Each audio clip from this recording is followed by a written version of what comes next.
Do you wanna do billions or even trillions of damage in Sailor Peace?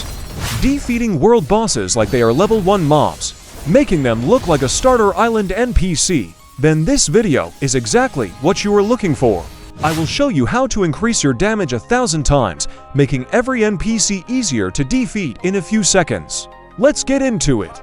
As a beginner, your first damage power-up is the Armament Haki, located in Snow Island. This power will boost you up to 25% base damage boost, and will get stronger every time it levels up by killing mobs. Once you get the quest line, you will be in a 3 easy task before you can buy it. Quest 1. Defeat 150 mobs using combat. This one is easy, as you will do this in Starter Island, one-shotting them like they are nothing. Quest 2. Use Z ability 65 times using combat. You can use the auto skill feature to automate the process and finish this easily. Last quest, 750 punches. Just use auto clicker for this one, and you'll be finished in no time. Having Armament Haki is really good as a beginner, especially when you max it out, giving you a 75% damage boost at the end. Next damage boost as a beginner will be in Sailor Island. Go find the stat Reroll NPC. Listen up, if you have 500 gems as a beginner, you can use the Reroll all stats to roll every area of stats available, giving you insane buffs in just 500 gems, instead of using 1000 per one stat. Then you can scale up to SSS into Z stats in the endgame stage, giving you a 37% damage buff, along with crit damage and crit chance to increase your damage even more. Next is the trait Reroll. It's okay if you get common, rare, epics at the beginning of the game. You can always come back and reroll again for better ones. Then you can scale up to legendaries to mythical, and then secret trait once you have enough for rerolls. Secret is the best one for this system, especially Emperor, which is the strongest out of all the secrets in the game, boosting you up to 2.30 times damage once you get it. That's why it's important to roll for this one. Once you reach level to 1500, you will be introduced to the artifact system, and this one is actually important, especially in the late game stage. As a beginner, artifact drops from NPC you defeat, and the more it levels up by dropping the artifacts, the chances increases per level up, making it way easier to get artifacts later on as you progress through the game. That's why it's important to kill as many mobs as you can so you can level this up to increase your chances of getting epics and legendaries. Then you can find these specific stats in the late game stage, so good luck with that. Now, let's talk about your races and clans. As a beginner, you need to start off with common, into rare and epics, and then later on you can scale up to legendary and to mythicals to boost your damage even further. So it's all about steady progression. As a beginner, you want to start off by trying to get Luckburn or Angel for the best races, because these two gives melee and sword damage at the same time. While clan, you need to get Frostbane, Devil, and Senzu for the clan. These races and clans that I mentioned are one of the best at the moment, so be sure to try and get them to increase your damage even further. Now, it's time to talk about bosses. Doing bosses will drop you a unique accessory that will boost your damage once you get them and equip it. So be sure to do bosses from time to time as a total beginner, because they drop OP accessories that will boost you throughout the game. Not only that, while doing bosses, you will have a chance to drop a title as well. These aren't just for display. These titles actually give boosts like luck, HP, and especially damage. So overall, doing bosses will give you a damage title and an accessory that boosts your damage output insanely fast. Now, while you get those accessories already, you can also upgrade it to make it stronger in Shibuya Station, making it even stronger than before. Not only that, you can even upgrade your weapons as well, giving you an even more damage boost once upgraded. Doing these two upgrades will boost your damage really fast, so don't forget them once you have materials for levels. Now, once you reach level 7500, you can unlock the skill tree system in Slime Island. Skill tree allows you to upgrade different kind of stats, especially damage, making this one of the late game stage system that you need to focus on. In order to get points, you need to defeat 150 mobs for 1 point, making this one of the endgame stages. So now, to get points even faster, follow me to Shinjuku Island. Here you can do the Quake Fruit method in order to kill 10 mobs in one Quake skill. Just be sure to put stats in power to one-shot them all and stand to where I am right now. One skill equals 10 mobs, so this is one of the best to farm skill tree points. Now let's talk about the passive systems. Once you reach level 10,000, you can unlock the Spec passive system in Judgment Island. This system is basically useful for your weapons, giving you a different variety of passives, like damage, luck, and more. As a beginner, you need to start with damage 1 to 5. Then you can scale up to Legendary Berserker, and lastly Mythical Rampage in the late game stage. Now for the last passive system in C1, the Power System, located in Lawless Island. For this one you need to roll on what you can get as a beginner, because it power shards rarely drops from mobs. Then you can start scaling up epics to legendaries and then mythical passives later on in the game. Don't forget getting these to passive systems in your arsenal.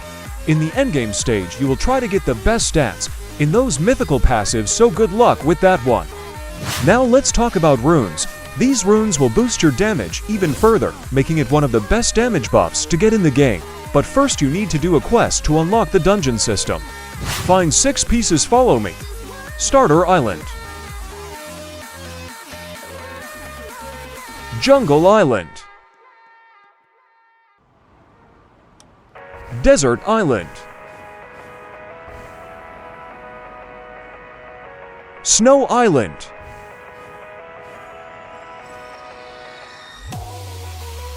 Shibuya Station,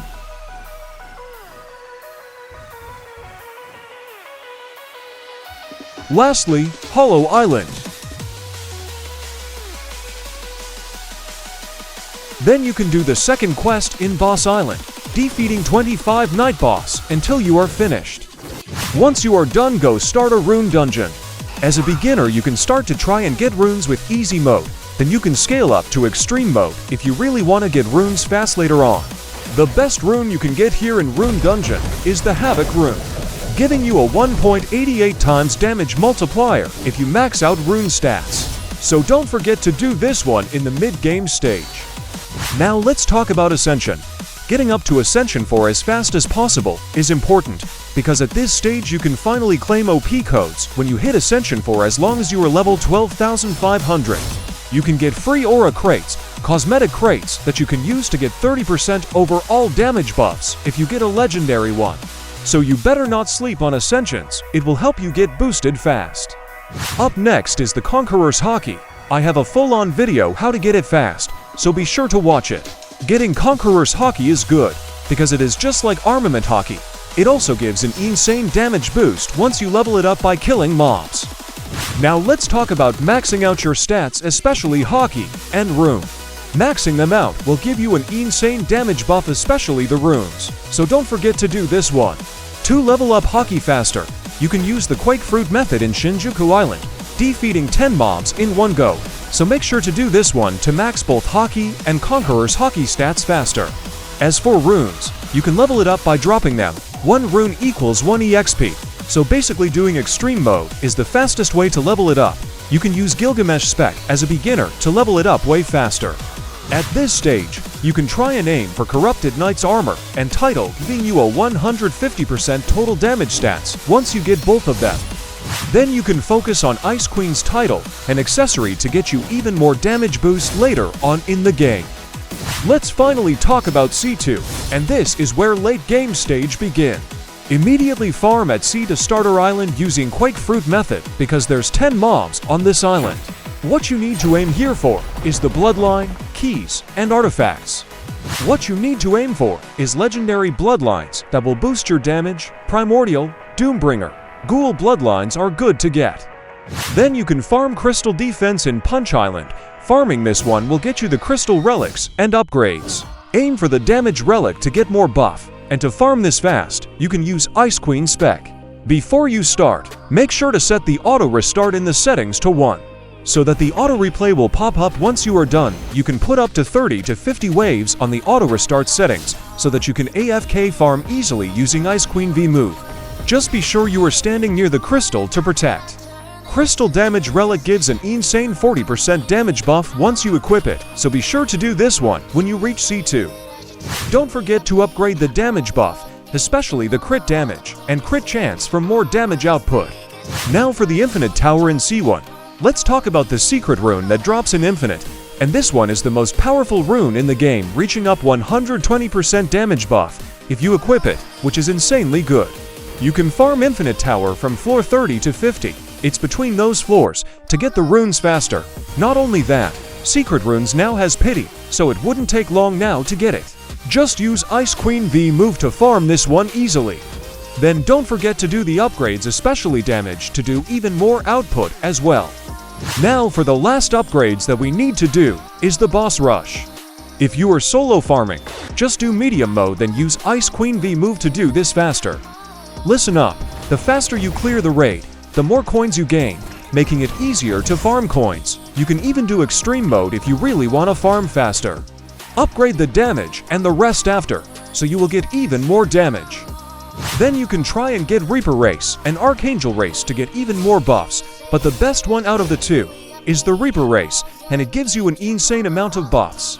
This race gives you an execute damage, along with sword damage, and a 105% damage buff, which is really insane to get. You just have to do some quests to get this one, so good luck with that. Now for the guild buffs, and this one is also really good to have.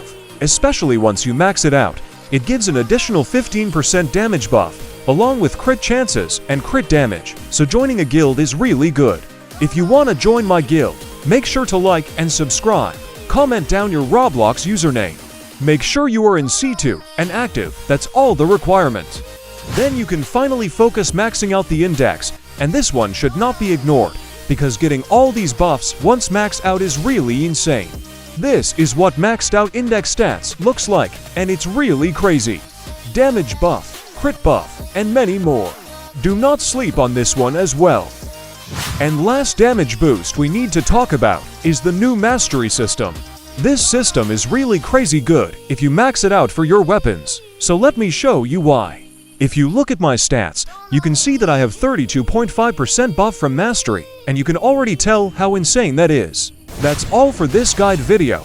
I hope this helped. Don't forget to like and subscribe. Join my Discord server, and I'll see you guys in the next video. Goodbye.